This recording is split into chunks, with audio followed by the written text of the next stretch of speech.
I want to bring up some really actually very tragic news.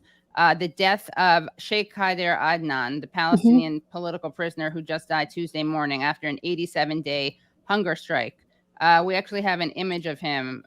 This is him when he's healthy with some of his children. And then this is an image of him once he had started his hunger strike. What do people need to know about him?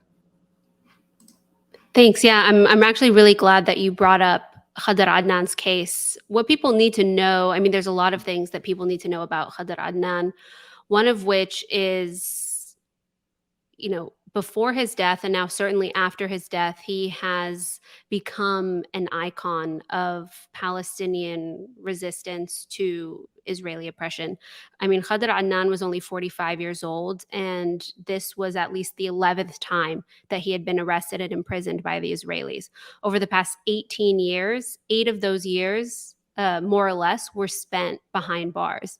And what's really important to note about Khalek Adnan's story is that for much of his detention, including his most recent detention, over which he went on strike and over which, you know, because he died over it, is his most recent detention was under a policy called administrative detention, which is this policy that Israel uses almost exclusively against Palestinians to imprison people without charge or trial. So Khalek Adnan was in prison for almost 3 months. He's been on hunger strike for almost 3 months. He died as a result of this hunger strike, and he was never formally charged with a crime. He was never indicted. He never had his day in court. He was never put on trial. This thing that we talk about called due process was something that he was never afforded.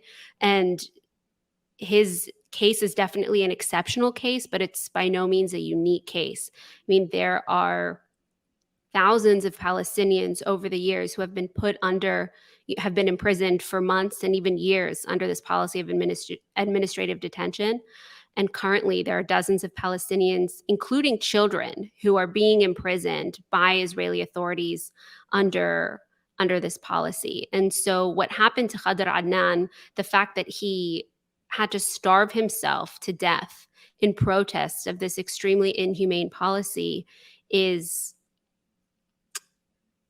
it's not something that should be taken lightly. And, you know, Israel essentially imprisoned him over his political affiliations because he was affiliated with the Palestinian Islamic Jihad movement, which Israel and the US considered to be a terror group, though they could never actually prove or never had any concrete evidence that Khalek Adnan actually participated in any of the military decisions or the military wing of Islamic Jihad. It was all basically suspicions of his involvement and his political affiliation. So you essentially have a man who was imprisoned for a significant portion of his life simply over his political affiliations, and eventually he was killed for it, and he starved to death for it.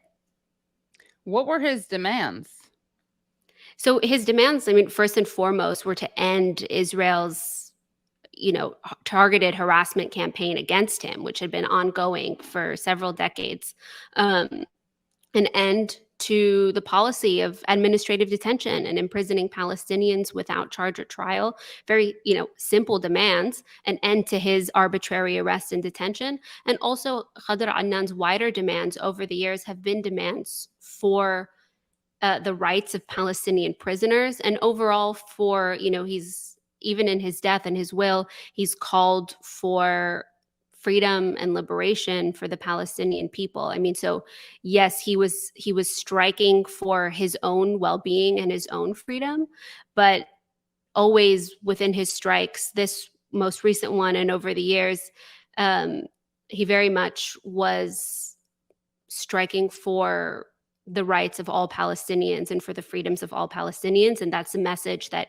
he solidified in his final will and testament most recently in his death. And the Israeli forces are holding his body. They're not giving his body to his family? Yeah. So the most recent, I mean, as far as I know, unless things have changed in the past, you know, hour or so, as far as we know, the Israeli government is still continuing to hold his body and is refusing to release it to his family for burial. And again, this seems like such an exceptionally cruel kind of policy. You imprison someone without ever charging them or convicting them of anything. They go on hunger strike, they die, and then you refuse to release their body even for their family to have a proper burial. But this is a very common policy and a very common tactic used by Israeli occupation forces. It's one used against Palestinians who are accused of committing attacks against Israelis, and it's also used against Palestinian political prisoners who die in prison. More often than not, Israeli authorities will hold the body of the prisoner to serve out their sentence. Basically, if they die in the middle of a 20-year sentence, they might say, well, we're not going to release the body for another X amount of years until they've completed the sentence. In the case of Khalek Adnan, he never actually had an allotted sentence, but they're still holding his body. And this is, very commonly understood as just another torture tactic for the Palestinian people and for Palestinian families to continue to suppress any sort of, resistance to the Israeli occupation or to Israeli oppression. And so despite calls from the ICRC and other human rights organizations, Israel is still refusing to release his body. And it's important to note, finally, that for Muslims, the burial of Muslims is very sacred, and there's a very strict process that people adhere to. And one of the tenets of Islamic burials is being able to bury your loved one basically as fast and as soon as possible. Oftentimes people are buried within hours of the time that they pass away. And so there's another added level of cruelty in this, in that Israel is not only denying this family the ability to say goodbye to their loved one, but they're also denying their religious right to bury their loved one according to their religious practices. Yeah. It says Dr. Lina Kadem Hassan, the chair of Physicians for Human Rights Israel, visited Adnan on 23 April, after which the organization issued an urgent call for the prisoner to be transferred to hospital for monitoring and emergency intervention. An Israeli court recently rejected 2 PHRI petitions demanding Adnan be transferred to a hospital and that his family be permitted to visit him. Quote, his cognitive function was good enough to talk to me, but he was very weak, losing consciousness regularly. He was clearly dying, she said.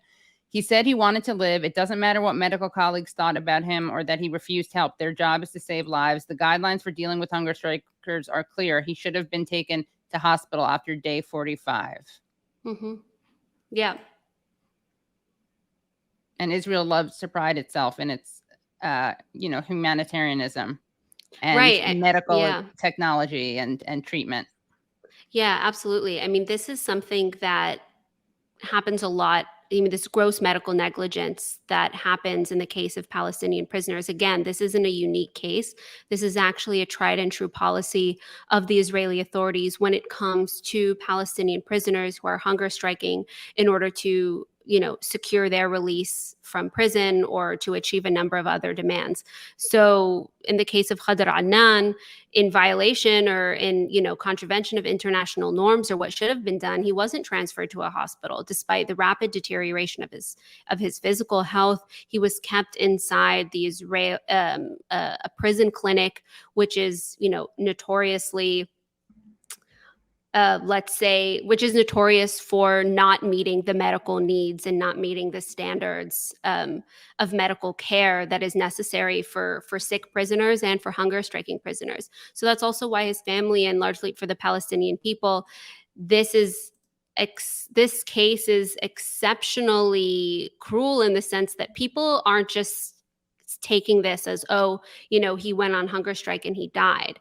Khalek Adnan is being regarded as a martyr and someone who was killed, and some people are even saying he was executed, by the Israeli government, because it wasn't just he went on hunger strike, he was given all the proper medical care, and he died. It was he went on hunger strike in protest of his arbitrary detention. He shouldn't have been in prison in the first place. He went on strike, and then on top of that, there was gross medical negligence and malpractice that happened that that directly correlated to his death. And on top of that, the rights of his family were also violated, not being able to visit him, not being able to see him, and not being able to ensure that he was getting the care that he needed. I should also add, though, that he's not even the only person killed by Israeli forces or Israeli institutions this week. We also have, at least that I know of, 17-year-old Jibril Mohammed Syed Kamal. He was shot Monday. He was shot in the head with live ammunition in Akbat Jabbar refugee camp near Jericho in the West Bank.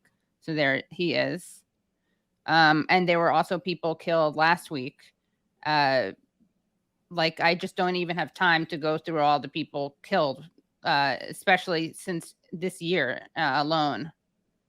Yeah, I mean, this year, every day, right? This is an everyday reality. Someone's killed somewhere. Over the past year, we've seen an exceptional increase in violence and the excessive use of, lethal force against Palestinians in the West Bank. Last year, at the end of last year, we did a big piece for Mondoweiss on all the Palestinians who had been killed in the West Bank and East Jerusalem. The number that we came out, there were a difference in numbers, but the number that we came out with, according to our documentation, was that at least 173 Palestinians had been killed in the occupied West Bank and East Jerusalem last year. And that was by Israeli soldier and settler violence. And the reason that, people might have seen a lot of headlines, including our headlines last year, saying that a record number of people were killed was because last year we saw the highest number of Palestinians killed in the occupied West Bank and East Jerusalem over, since the second Intifada, basically. And now this year, we are on track to far surpass the already record-breaking numbers of last year. I mean, so far, we're right at the beginning of the 5th month of the year. We're not even halfway in the year, and more than 105 Palestinians have already been killed this year. And so, yes, Khalek Adnan and the teenager who was killed also in the Akbat Jabbar refugee camp, they are not alone. They're one of many Palestinians who have already been, more than 100 who have already been killed this year. And it's all part of this growing and, worrying trend of the increase of lethal force and excessive force used against Palestinians by Israeli soldiers and also by Israeli settlers who are increasingly becoming more armed, more violent, and being emboldened by, the right-wing fascist government that Israel currently has in power. So all of this is, coming into play together to create a very unsafe situation for Palestinians on the ground who are living under Israeli military occupation.